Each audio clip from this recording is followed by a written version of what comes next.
सन्मान पुरस्कारातील 5वा हा पुढचा पुरस्कार शिस्तप्रिय आणि गुणवत्तेची कास धरणारे शिक्षक. संपूर्ण तालुक्यात शहरातील 10 पिढ्यांचे शिक्षक म्हणून त्यांच्याकडे त्यांच्या पूर्ण परिवाराकडे बघितले जाते. कार्यकाळात गणित आणि विज्ञान विषयाचे ज्ञान त्यांनी विद्यार्थ्यांना दिले. 10वीच्या विद्यार्थ्यांसाठी दररोज शाळेच्या आधी 1 तास जादा तास घेण्याची सुरुवात त्यांनीच केली. सन 2000 नंतर दरवर्षी 100 पैकी 100 गुण मिळवणारे त्यांचे दरवर्षी 4 ते 5 विद्यार्थी असतात.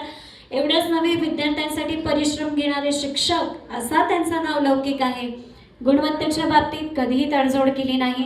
पर्यवेक्षक ते मुख्याध्यापक म्हणून निवृत्त होण्याच्या काळात शाळेची विद्यार्थी संख्या 2500 वरून 4000 पर्यंत त्यांनीच नेली.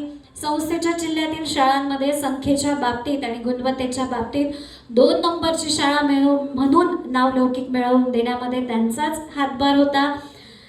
95 ते 96% निकाल त्यांनी 10वीच्या वेळेस आपल्या शाळेला मिळवून दिला. निवृत्तीनंतरही अगदी वयाच्या 75 पर्यंत शिक्षणाची कास त्यांनी अजूनही सोडलेली नाही आहे. आजही शहरातील होरायझन अकॅडमीमध्ये शालेय समितीचे काम बघत शाळेला येणाऱ्या अडीअडचणी सोडविण्यात ते आघाडीवर असतात.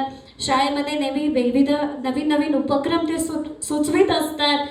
पुढील पुरस्कारार्थी आहे सेवानिवृत्त मुख्याध्यापक लोकनेते शंकरराव बाळाजी बाजी विद्यालय सिन्नरचे माननीय श्री बाळासाहेब गंगाधर थोरात.